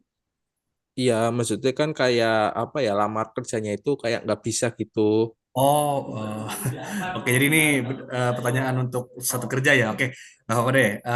Untuk melamar memang masnya ini harus mengisi data-data diri, data dari satu kerjanya seperti alamat, Bukan, pendidikannya, ya. bukan itu. Maksud saya itu pas lama itu keluar kayak blank gitu loh, Pak. Blank Oh, di gitu aplikasi. kayak hitam itu. Udah diisi semua, tapi pas dipencet itu kayak nggak bisa buka gitu di aplikasi. Oh ya. Mungkin kalau misalnya kenal di aplikasinya bisa mencoba lewat website ya Mas ya. Dari satu kerja.id websitenya bisa. Oh gitu. Ya, ada lagi Mas Faisal mungkin terkait webinarnya yang mau ditanyain? Oke, ini untuk dari webinar sendiri saya mau tanya, untuk webinar ini kan saya kan sudah apa ya, ngelamar kerja ini dari administrasinya dulu ini sudah 2 minggu lebih. Tapi kalau apa ya 2 minggu lebih ini apa ya mungkin dianggap kayak udah gagal gitu. Tapi menurut saya ini apakah ini masih bisa itu nggak apa mungkin gagal atau masih diproses gitu? Hmm, oke, jadi udah ngelamar 2 minggu tapi masih belum ada kabar maksudnya gitu ya Mas Faisal ya? Iya, tapi kalau sudah 2 minggu lebih, emang dianggapnya kan itu ya gagal gitu kayak gagal. Tapi kan belum tahu ini apakah emang ini 2 minggu ini udah gagal apa mungkin masih dalam proses gitu. Iya iya iya. Nah Mas Husni mungkin bisa dibantu Mas Husni. Ya, ya. Jadi gini, Mas Wahyu ya. Iya, Ya, oke, Mas Wahyu, saya coba menjawab ya dari pengalaman saya. Kalau jadi gini, lamaran tuh yang masuk di kami di HR ya, mungkin di seluruh itu bisa ribuan, Mas. Itu bisa ribuan gitu. Sedangkan yang dibutuhin mungkin cuma 2, 10 segala macam. Sama seperti data 2023 ya, antara pelamar kerja dan job seeker itu rasionya seperti itu. Jadi ya mungkin pertama ada juga gitu. Memang oke, jawab yang dulu. Yang pertama mungkin ya memang saat ini Mas belum beruntung untuk kepilih untuk diundang ataupun lamarannya disortir. Coba dicek di satu kerja. Kayaknya sih ada ketika lamar itu dibuka ada notifikasi ke pelamarnya. Kalau memang itu nggak bukan ada satu notifikasi, kerjanya Pak, bukan satu kerja tapi kayak di job fair gitu Pak. oh di job fair, ya oke. Baik, kalau di job fairnya misalnya itu ya mungkin ya seperti itu Mas. Mungkin untuk saat ini lamaran Anda sendiri belum terbuka. Misalnya ada tumpukan lamaran gini kan. Nah ini kan kembali lagi ya jalan Tuhan ya, jalan Allah. Misalnya lamaran Anda ternyata yang kebuka 1 sampai 5, lamaran Anda ke 6 ya. Mungkin bisa seperti itu gitu. Sed- Sedangkan yang apa? Yang dibutuhkan hanya perlu untuk hari ini atau dalam stage ini hanya 5. Itu sih Mas, kadang belum kebuka atau belum sempat kesortir ataupun udah kesortir misalnya. Masnya belum, CV-nya belum sesuai kualifikasi. Biasanya seperti itu. Belum sesuai kualifikasi atau CV-nya belum membuat HRD untuk lebih lama membaca CV dari Mas Wahyu sendiri. Nah, atau yang kedua, kadang perusahaan juga membuat lamaran atau lowongan itu nggak untuk saat ini. Jadi gini, kita kan punya namanya manpower planning. Dalam satu bisnis, kita meeting dengan sales. Oh, ada proyek apa misalnya? Oh, gua mau ada proyek customer ini. Di customer ini, kita akan butuh staff warehouse untuk ditempatkan di customer ini misalnya. Tapi itu bulan Februari ya. Nah, jadi kita buka dulu lowongannya Mas. Jadi ketika dibutuhin baru kita akan seleksi. Jadi bisa aja saya bukanya tuh dari Desember nih. Nah baru ketika mau seleksi Februari, baru saya di akhir Januari baru buka atau manggilin seperti itu. Itu sih Mas Wahyu. Banyak kemungkinan kenapa lamaran Anda belum dipanggil, lamaran Anda belum apa dibuka ataupun disentuh ataupun dilihat kalau secara online. Banyak sih alasannya, Mas. Mungkin ya karena memang tidak sesuai atau mungkin memang nggak terlihat dari banyaknya pelamar yang bisa terlihat hanya sedikit gitu. Atau ya tampilan foto misalnya di online atau segala macam juga itu mempengaruhi. Ya banyak sih seperti itu, Mas Wahyu. Mudah-mudahan menjawab. Terima kasih. Iya, Oke, ya gitu Mas Husni. Mungkin bisa di follow up lagi gitu ya Mas Husni ya. iya, Holdingnya. Nah boleh ini juga di follow up-nya lagi. mm-mm. Lalu ada selanjutnya nih dari yang angkat tangan dari Mas Fadila Nazmi Ananda. Oh, sorry, ini Mas atau Mbak? Kayak Mbak Fadila Nazmi Ananda. Oke. Boleh silakan pertanyaannya, Mbak. Baik, Assalamualaikum warahmatullahi wabarakatuh. Waalaikumsalam warahmatullahi Waalaikumsalam. wabarakatuh. Terima kasih atas kesempatannya. Di sini saya mau bertanya, jika melamar dalam posisi dan perusahaan yang sama dalam 1 bulan itu apakah boleh? Jika seperti contohnya dia membuka lowongan pekerjaan di tanggal 1 Desember, saya melamar, lalu di tanggal 15 Desember dia membuka kembali dengan posisi yang sama. Tetapi lamaran saya yang sebelumnya di tanggal 1 itu belum ada tolakan ataupun terima gitu, Pak. Baik, Hmm. kan? Hmm. Ya, Assalamualaikum warahmatullahi wabarakatuh. Waalaikumsalam warahmatullahi wabarakatuh. Waalaikumsalam. Boleh aja Mbak, yaitu apa create opportunity namanya. Misalnya beberapa lowongan di perusahaan saya, misalnya di PT Apindo, ada admin gudang, ada admin traffic, misalnya ada finance. Mbak mau lama semua nih karena misalnya biasanya kualifikasinya dari jurusan mana aja gitu kan. Lama semuanya, ya nggak masalah, itu namanya create opportunity gitu. Nggak masalah sih Mbak, yaitu membuka peluang lebih banyak gitu. Ya nanti dari user ataupun dari, kadang saya juga pernah ngebuka A gitu kan, ngelamar ini, saya reject. Terus dibuat B, ngelamar ini. Oh iya nih. Oh, untuk ini dia bisa nih gitu. Ada beberapa plafon, Misalnya saya buka nih lamaran Mbak Fadila. Misalnya Mbak Fadila ngelamar IT staff gitu, tapi Mbak Fadila bukan orang IT. Terus saya lihat, oh Mbak Fadila orang akunting. Apa tadi beberapa plafon lamaran Mbak Fadila, biar saya nggak lupa kalau Mbak Fadila maksudnya kayaknya cukup kompeten di admin keuangan misalnya, itu bisa saya pindahin ke lamaran ke admin keuangan. Biasanya bisa seperti itu. Satu kerja juga kayaknya bisa ya Mas, gitu. Bisa, Jadi bisa. bisa bisa bisa bisa dipindahin seperti itu Mbak, gitu. Ataupun kita simpan gitu. Biasanya nggak kita reject, kita simpan gitu. Jadi ketika kita butuh itu. Jadi eh, apa ya, rekrutmen ataupun HR tuh gini. Lamaran teman-teman tuh harta karun buat kita. Makanya saya suka marah sama kepala cabang ketika saya kasih lamaran. Mereka tuh menyia-nyiakan gitu. Nggak di interview, segala macam. Belum di sana, saya follow up. Ini udah di interview belum? Belum. Nggak kenapa? Ini nyari lamaran ini susah loh. Teman-teman tahu nggak? Saya pun ngerekrut. Kan rasio rasio pelamar sama pencari kerja itu timpang ya. Tapi saya ngerekrut ada berapa posisi yang saya harus perlu 70 hari untuk menemukan kandidat loh teman-teman. Jadi masalahnya apa sih kita gitu antara pencari kerja dengan penyedia tenaga kerja, nggak match skill, nggak match gitu, nggak jodoh. Sama ya kalau teman-teman, kenapa sih kalau lu belum nikah gitu, kok lu belum nikah segala macam, ya emang belum jodoh gitu, kayak gitu gitu. Jadi ya kadang nih ya kita udah dapat kandidat, di offering kandidatnya nggak mau, ekspektasinya tinggi. Kandidat yang mau, skillnya perusahaan nggak mau. Ya kayak gitu gitu. Nah itu aja sampai 70 hari akhirnya baru dapat kayak gitu. Itu masih ada yang kayak gitu Mbak. Tadi Mbak Fadila ya. Kayak gitu. Boleh aja sih Mbak. Pasti kita ngerekrut, ngelihat CV itu nggak langsung kita reject kalau nggak sesuai. Oh ini untuk cocok mana ya? Oh, untuk driver. Oh ya udah pindahin driver. Oh ini untuk accounting. Nggak kami reject gitu.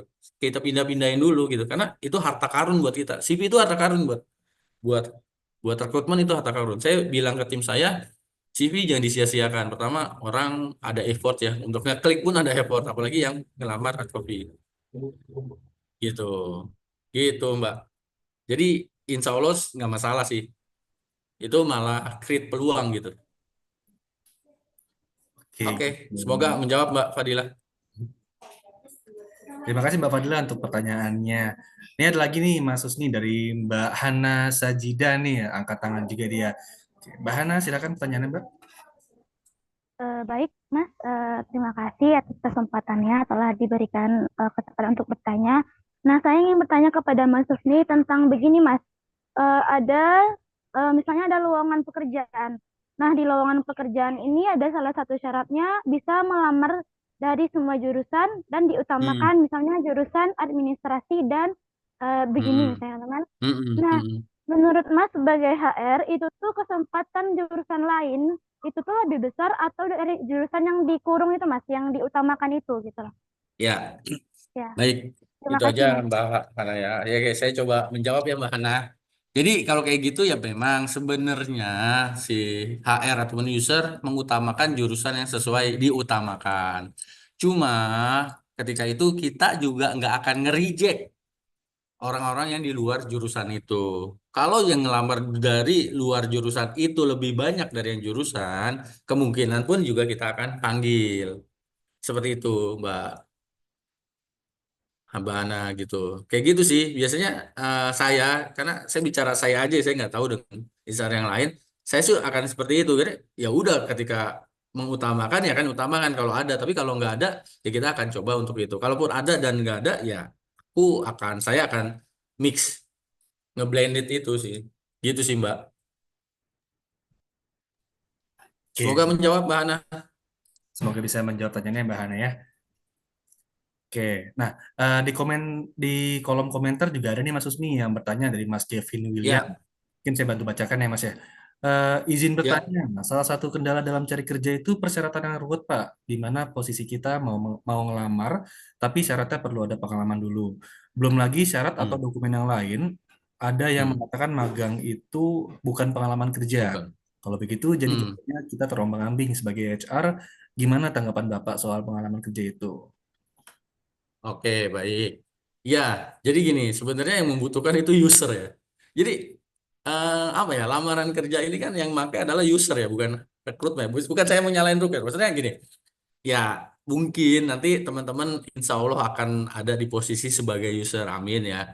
Nah, pasti teman-teman yang cari tim, pasti teman-teman mengharapkan tuh yang udah berpengalaman, mengharapkan gitu ya. Mengharapkannya gitu Mas Kevin. Bukan berarti, tapi ada juga user, ya contohnya tim saya semua di sini fresh, fresh graduate semuanya, dua tim saya fresh graduate. Karena ya saya saya nggak boleh bilang orang people development kalau saya sendiri nggak mau mengembangkan orang ya, termasuk tim saya, makanya saya nyari orang yang fresh. Saya senang yang fresh itu ya kalau misalnya, tapi kan saya nggak bisa memaksakan sudut pandang saya ke dipakai dengan orang lain gitu. Ya mungkin ya emang butuh ahli yang udah ahli, saya juga ada kadang butuh sama orang yang udah berpengalaman hal tersebut. Ya memang bukannya ruwet, karena memang kebutuhan kerjanya sih Mas. Jadi gini, kalaupun misalnya dipaksain gitu, nanti yang akan terjadi adalah kita pernah mencoba orang yang nggak berpengalaman di posisi yang memang dibutuhkan orang yang berpengalaman. Kita mau coba gitu, berbaik hati. Coba waktu itu saya tawarin. Ya akhirnya antara si pekerja dengan si user nggak dapat titik temu, si pekerjanya di push emang nggak bisa gitu. Ya usernya ngebutuhin, aduh, akhirnya si user itu menambah beban kerja user juga, akhirnya dia lagi yang ngerjain gitu. Nah si pekerja ini jadi kan juga merasa tiap hari salah terus. Apa sih kita sering disalahin, bukan sering disalahin, emang kita melakukan salah terus, adalah lama mental kita, mental pekerja itu lama capek sendiri kan. Ya itu sih Mas, gitu sih Mas Kevin. Bukannya ruwet, memang itu kebutuhan dari organisasi yang membutuhkan itu ya, entah akunting, entah IT segala macam. Tapi ada beberapa organisasi yang oh iya nggak apa-apa kok, ini kerjaan bisa diemban oleh anak-anak fresh graduate gitu. Diemban oleh anak-anak SMA, D3, S1 gitu segala macam. Itu ada, makanya ada pilihan-pilihan itu sih Mas Kevin. Nah, mengenai magang, magang itu bukan lamar kerja. Jadi gini Mas Kevin, yang salah tuh bukan dari magangnya. Ketika menuliskan CV, jadi teman-teman menulisnya tuh mungkin nggak detail. Teman-teman ngerjakan apa? Coba didetailin job desk-nya, ngerjainnya detail sama kayak itu sebuah pekerjaan. Jadi jangan teman-teman sih nganggap buah magang ya udah magang tulis aja, cuman tulis detail gitu. Job desk-nya sama, job desk ini, terus kamu mengerjakan apa, skill yang dibutuhkan apa, itu ditulis. Jadi itu terlihat seperti ya orang bekerja. Tapi kalau kalian magang di PT ya Indo Transportama Maret 2023 2022 clear ya kelar. HR juga nggak bakal bisa ngelihat, oh, ini ngapain magang. Kan capek, ada berapa lamaran ya, telepon sendiri, kamu ngapain magang? Ya kalau lamaran cuma satu dua, saya teleponin tuh, kamu ngapain? Oh iya. Tapi kan itu dia, makanya usahakan CV yang teman-teman buat itu clear tentang teman-teman. Jadi HR tuh melihat, oh iya dia bisa gitu. Jadi eye catching gitu dalam hal skillnya yang itu. Tapi beneran yang skillnya punya jangan ngarang gitu, jangan Microsoft apa Photoshop bisa desain pakai apa, pakai Canva. Beda dong Photoshop sama Canva kan gitu. Jadi kayak gitu Mas Kevin. Magang ya pengalaman sebagai magang, dia masuk dunia kerja. Cuman memang teman-teman magang ini kan bedanya dia kan nggak di pressure untuk kerja ada timelinenya. Dia kan bisa, oh nggak selesai ya udah dia tuh magang di sini kan banyak kan teman-teman magang di sini pun, oh lu bantu tolong manggilin, misalnya di saya ada magang anak-anak psikologi, lu tolong cariin pelamar dari ini ya, lu sortirin ya, pokoknya usia sekian tinggal di Bekasi, pendidikan SMA aja udah cukup. Udah coba sini, tapi nggak ngepresur dia, oh udah sini, oh lu gimana sih? Enggak kan mereka magang belajar. Nah, kenapa mungkin orang lain menganggap magang nggak kerja? Karena di situ teman-teman magang mungkin mereka tahu, oh ini nggak ada pressure. Sedangkan yang dia butuhkan orang dengan pressure yang tinggi gitu, timeline yang cepat, deadline yang cepat segala macam. Mungkin itu alasannya. Tapi ya magang bagian dari pekerjaan sih. Kalau memang benar-benar teman-teman ngerjain itu gitu, mengerjakan. Nah, ketika teman-teman dikasih kesempatan untuk magang, laksanakan dengan baik. Nanya kalau udah ada selesai kerjaan. Banyak kan teman-teman magang udah selesai nih kerjaannya, diem aja, senang main game gitu, main buka browser gitu. Jadi dia sendiri yang nggak inisiatif untuk, Mas, bisa gua bantu apa lagi gitu. Jadi kalau ada tawaran magang nih, misalnya, jadi ada asumsi gini ya di LinkedIn ya banyak nih. Oh perusahaan agar biaya karyawannya murah, nyarinya anak magang gitu kan. Loh, saya pikir itu adalah hal create opportunity baru loh buat teman-teman fresh graduate dapat itu. Ya udah nggak apa-apa gitu. Sekali lagi kita berinvest ya, berinvest pada pengalaman gaji yang maksud salah satu investasi kita tetap menerima gaji yang di bawah ekspektasi. Kita tetap magang walaupun kita udah lulus tapi magang. Itu kan ya mahal loh ikut training basic interview, ikut training nih itu mahal loh dibanding teman-teman, oh ya gue magang, gue ikut interview gak mas, iya nanti gue ajarin interview, diajarin nih langsung, makanya saya sering buka magang, nanti aku ajarin, aku udah akan, kalau saya akan ngajarin anak magang kayak ya dia kayak dia murid saya gitu. Jadi saya akan ajarin lu gini-gini ya gitu, begini, oh enggak lu interview nggak harusnya begini, ini begini gitu, seperti itu karena magangnya beda-beda sih mas, gitu mas Kevin. Jadi tulis di CV-nya yang baik aja, magang internship dari kapan sampai kapan, di bagian apa, ngerjainnya apa aja. Clear. Nah, itu bisa dilihat. Jadi ada edit value dari teman-teman fresh graduate. Seperti itu sih. Magang, PKL kayak gitu. Oke, Mas Kevin. Gitu Mas Kevin. Semoga menjawab ya Mas Kevin. Semoga menjawab Mas Kevin. Mhm. Nah, mungkin ini karena berhubung memang waktunya sudah mendekati sudah hampir 2 jam ya kita ya. Mungkin satu Mhm. pertanyaan lagi kali ya Pak Mas Husni ya Mas ya. Boleh Mas. Ada satu lagi dari Mas Mas Ibu. Danang Prakoso nih. Angkat tangan dia. Mas Danang, silakan Mas Danang. Ya, Eh, Selamat sore. Di sini saya ingin bertanya. ya Mas Danang. Di berkas lamaran kerja itu kan yang Mhm. di-highlight kan skill kita. Aduh, tadi dulu, sorry Mas Nah, Danang, tadi ada. Tadi Mas Danang, sebentar. Boleh diulang Mas Danang, tadi ada sedikit suara. di berkas lamaran kerja yang Mhm. di-highlight kan skill kita. Nah, kalau misal Betul. kita menaikkan skill dengan webinar dan mencantumkan sertifikatnya itu di resume itu membantu atau tidak ya, Pak? eh ya bisa membantu gitu kan, kita akan lihat oh dia udah pernah ikut training misalnya, training Excel gitu kan misalnya, atau misalnya dia udah pernah ngikutin training safety misalnya untuk anak-anak K3 dibutuhkan safety, oh dia udah tahu, pasti udah tahu, dan itu akan membantu gitu, akan membantu. Jadi gini mikirnya, jangan tapi kenapa saya nggak dipanggil mas, ya mungkin pada saat itu lamaran yang masuk ada di atas kualifikasi teman-teman gitu. Jadi ketika teman-teman ngelamar nggak dipanggil atau segala macam itu berpikirnya ini ada ribuan dan itu masuk. Misalnya gini, di antara fresh graduate cuman Mas Danang nih. Oh, ada tambahannya, ada pernah ikut webinar A, B, C, D, yang lain nggak ada. Ya pasti saya akan memilihnya Mas Danang dong. Cuman masalahnya biasanya ya kualifikasi atau pengalaman lebih yang di atas lagi itu banyak lagi yang lamar seperti itu sih Mas Danang.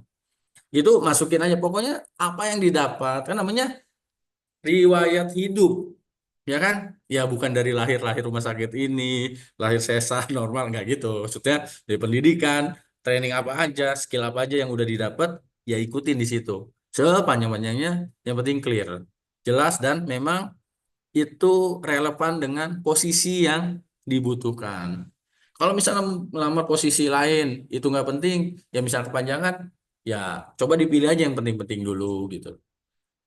Ya kok edit CV terus mas tiap hari? Ya namanya usaha. Ya kalau namanya usaha ya kita harus capek, harus repot gitu. Itu makanya. Dulu waktu saya fresh graduate, ya dulu saya masih ngelamar loh, masih hard copy. Sehari 5, seminggu 7, 7, 7 lamaran. Saya ke kantor pos, satu lamaran dulu 2.500 ngirimnya. Dikali belum belum apa namanya? Apa Mas? Ngeprint amplop. Iya. Beli amplop Iya. coklat. Iya, beli amplop. Iya gitu. Jadi sekarang udah klik, udah lamar aja. Tambahin dia segala macam. Pokoknya apply, seperti yang saya bilang, apply and apply. Lakuin itu, dapat informasi dari mana. Insya Allah deh, ada yang nyangkut. Jangan putus asa. Gitu Mas Danang. Tambahin aja nggak apa-apa Mas Danang di CV. Hmm, Iya, Makasih, Pak. sama-sama Mas Danang. Semoga menjawab ya Mas Danang. Oke, terima kasih Mas Danang untuk pertanyaannya. Terima kasih juga Mas Husni untuk webinarnya, materi-materi yang disampaikan nih Hmm. benar-benar semoga bisa memberikan impact juga nih untuk teman-teman pencari kerja juga. Nah, sebelum Sama-sama Mas. kita akhiri, ya mohon untuk teman-teman peserta webinar untuk mengisi form absensi ya. Ini akan saya kirimkan di kolom komentar. Untuk teman-teman semua mungkin bisa isi formnya agar bisa dapat e-certificate juga dan sebagai bukti kalau teman-teman sudah mengikuti webinar ini sampai akhir begitu. Dan sebelum kita tutup juga webinarnya, mungkin teman-teman kita bisa foto bareng dulu, bisa dinyalakan dulu webcamnya, kita foto sama-sama. Oke,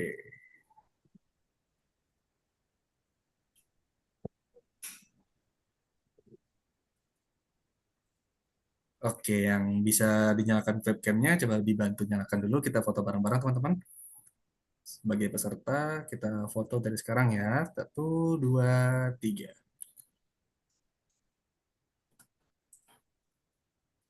Oke, sekali lagi ganti gaya teman-teman.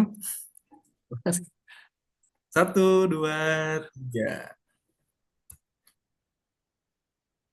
Oke, terima kasih teman-teman semua. Jangan lupa juga untuk diisi absensinya. Mungkin kalau ada beberapa pertanyaan yang belum bisa terjawab saat ini, bisa teman-teman jawab, pertanyakan lagi di webinar-webinar selanjutnya yang akan kita laksanakan.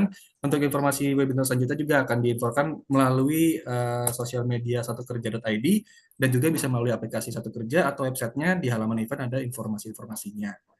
Seperti itu. Nah, kira-kira Mas Husni ada yang mau ditambahkan lagi nggak nih Mas terkait webinarnya Mas? Oke, penutup ya buat teman-teman semua. Saya ucapkan terima kasih dari saya udah mendengarkan. Semoga ya yang benar itu datangnya dari Allah Subhanahu wa taala karena rahmat dari Allah saya bisa berkata dengan benar, menceritakan dengan yang benar. Kalau ada yang salah kurang tepat ya itu mungkin dari saya sebagai manusia yang masih banyak perlu belajar ya teman-teman. Ya sekali lagi saya pesan buat teman-teman fresh graduate, jangan berputus asa atas rahmat Tuhan, selalu apply, apply, jangan pernah berhenti, selalu cari informasi, cari bangun networking, aktif di grup segala macam, lalu tingkatkan soft skill, hard skill, semuanya melalui internet, webinar, nggak perlu biaya banyak kok sekarang, YouTube banyak gitu. Tingkatin itu semua. Insya Allah, you got what you give. Nggak akan dibalas sekarang, mungkin nanti, mungkin lusa, dan mungkin nanti ketika kita di yaumil akhir nanti. Itu aja dari saya. Terima kasih sekali lagi. Mohon maaf. Terima kasih Mas Iqbal Satu Kerja atas kesempatannya. Teman-teman, Oke, mohon maaf. Terima kasih semuanya. Have a terima nice kasih. day. Lalu teman-teman juga jangan lupa kita juga ada acara job fair online di website kita. Jadi setelah ikut webinar ini mungkin materi-materinya bisa diaplikasikan langsung untuk mengikuti acara job fair-nya. Nanti langsung kalian praktekkan dengan HRD-HRD yang akan menginformasi kalian. Nah, jangan lupa juga untuk isi form absensinya. Terima kasih untuk Pak Husni, terima kasih untuk teman-teman Yo. semua pencari kerja. Saya Iqbal, Maaf, Kak. dan pamit undur diri. Terima kasih. Terima kasih. Assalamualaikum. Assalamualaikum. Waalaikumsalam warahmatullahi wabarakatuh. Terima kasih banyak. Mas Iqbal pamit ya. Ya, Mas Husni, terima kasih Mas. Teman-teman yang udah isi Terima kasih Mas absen Husni, bisa terima kasih Mas langsung Iqbal. close juga bisa boleh. Kak, maaf Kak, isi Ini mana ya, Kak ya? di mana ya Kak? Berapa? Isiannya belum ada Kak. Oh, Di formnya belum ada. Oh, sorry, sebentar. Tuh share lagi ya. Belum kekirim tadi ya.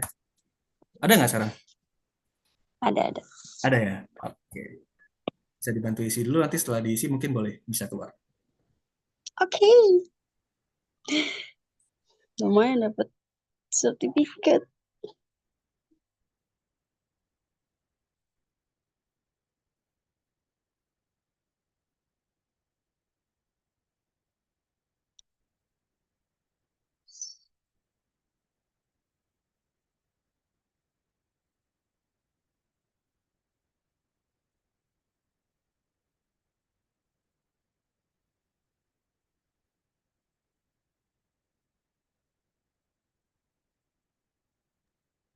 Ah, ah, ah.